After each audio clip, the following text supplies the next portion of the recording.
Hey everyone, welcome back to our study. We are looking at Proverbs chapter 6, 12 through 19 this week. Today we're going to look at specifically 12 through 15. And that says, "A worthless person, a wicked man, goes about with crooked speech, winks with his eyes, signals with his feet, points with his finger, with perverted heart devises evil, continually sowing discord. Therefore calamity will come upon him. Suddenly in a moment he will be broken beyond healing." Now, let's take a look. First, I want to talk about this word worthless. And actually, in the Hebrew, it's the worthless person is a man. It says a man of Belial. A man of Belial is what the word there is. Now, you might recognize the word Belial because it is used in another place. Actually, it's used in 2 Corinthians 6, 14 through 16, because it says, "Do not be unequally yoked with unbelievers. For what partnership has righteousness with lawlessness? Or what fellowship has light with darkness? What accord has Christ with Belial? Or what portion does a believer share with an unbeliever? What agreement has the temple of God with idols?" See, the word Belial actually does mean worthless. It means but the word Belial had become synonymous with the devil. So by the time, especially by the time 2 Corinthians was written, when Paul was writing, uh, you could use the word Belial and people would know, oh, that you're talking about the devil, that worthless being, worthless, wicked, evil. That's what we're talking about.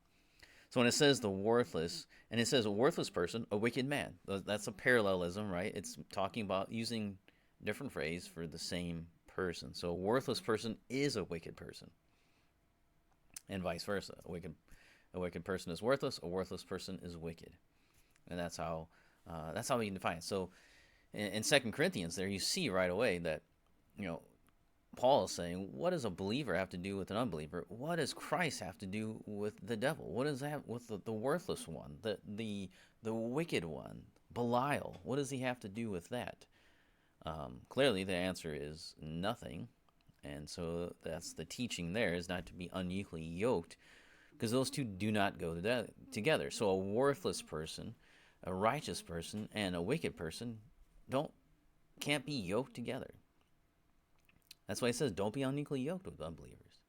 What partnership has righteousness with lawlessness? So you see that contrast between those two, and that's a good way to start off by looking at this, to see how, like, Paul takes the same teaching that's here in Proverbs and he takes it into the church and says, okay, as Christians, what do we have to do with these worthless people? How can we yoke ourselves? How can we work side by side and bring all these partnerships with all these people that are unbelievers? Like, what do we have to do with each other?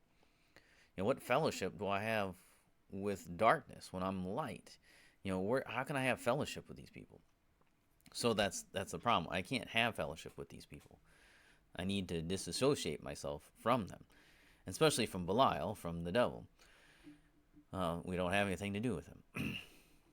And so let's see what they do, because it says they use their speech, right? They have crooked speech, winks with their eyes. They use their feet, their hands to work evil. It says they're winking with his eyes. We often see that.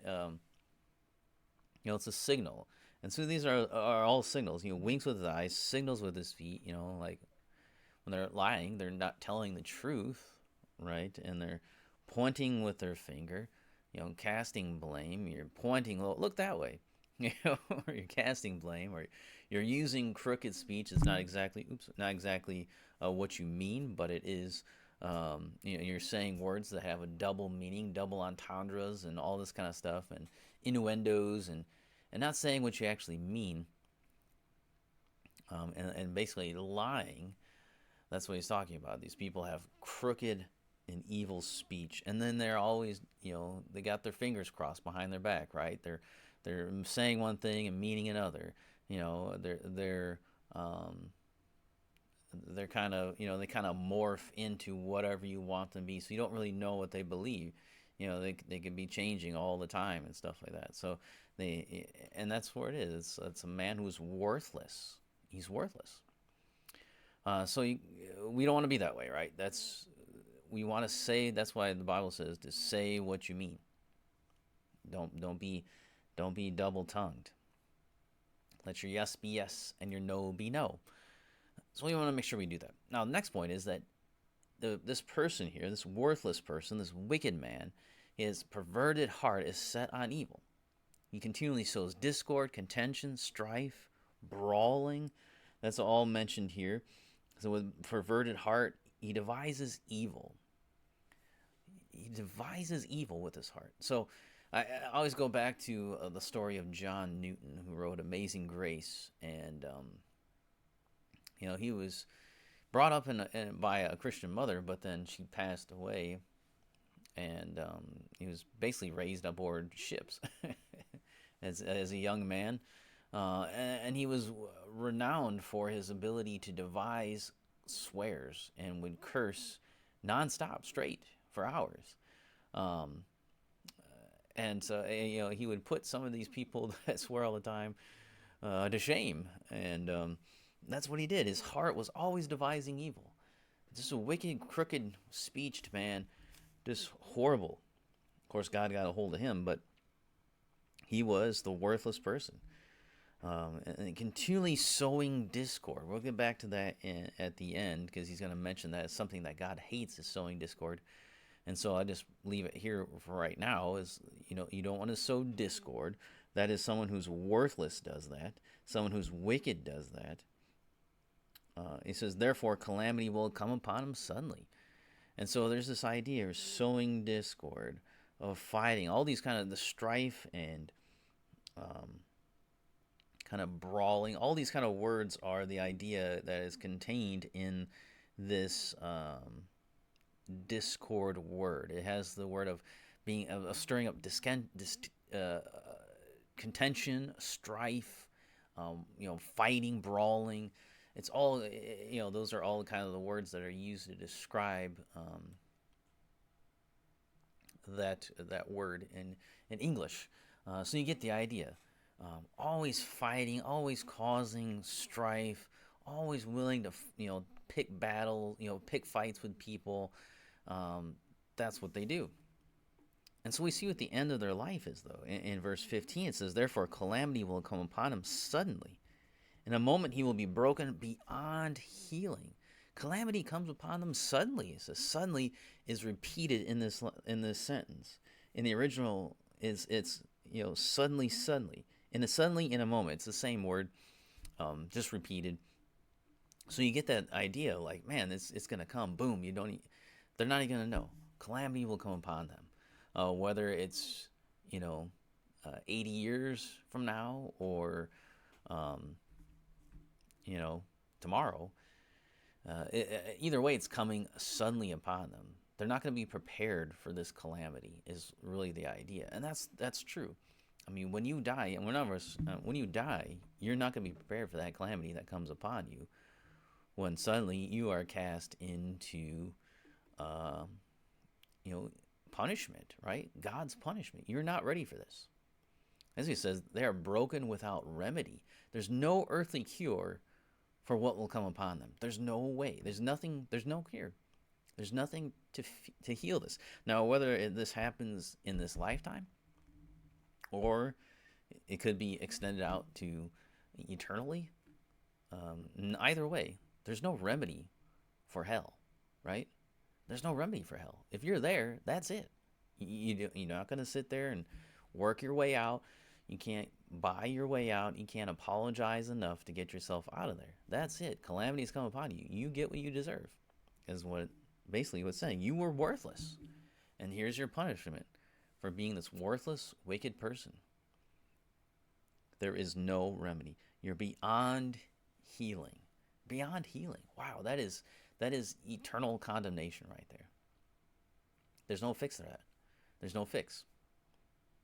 And so that's the scary part, because there is a day of judgment appointed, and it's not a day so that you can make up your mind. There's not a decision day after death. This is it right now. And if he happens to return before then you got to do it now. So So that's the idea.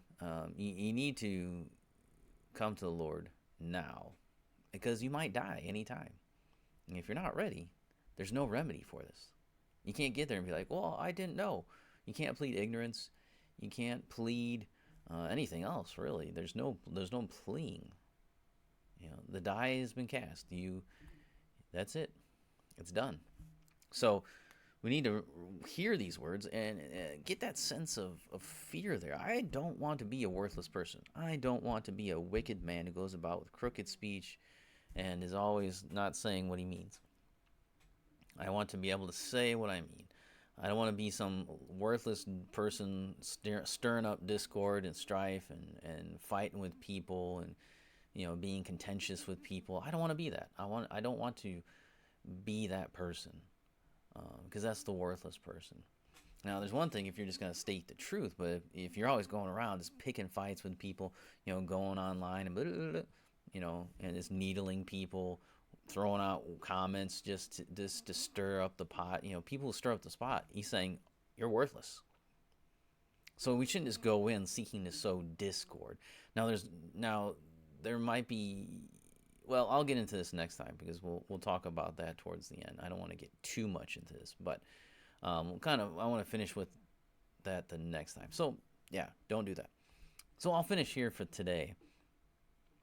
Because he says the discord thing again here as something that God hates.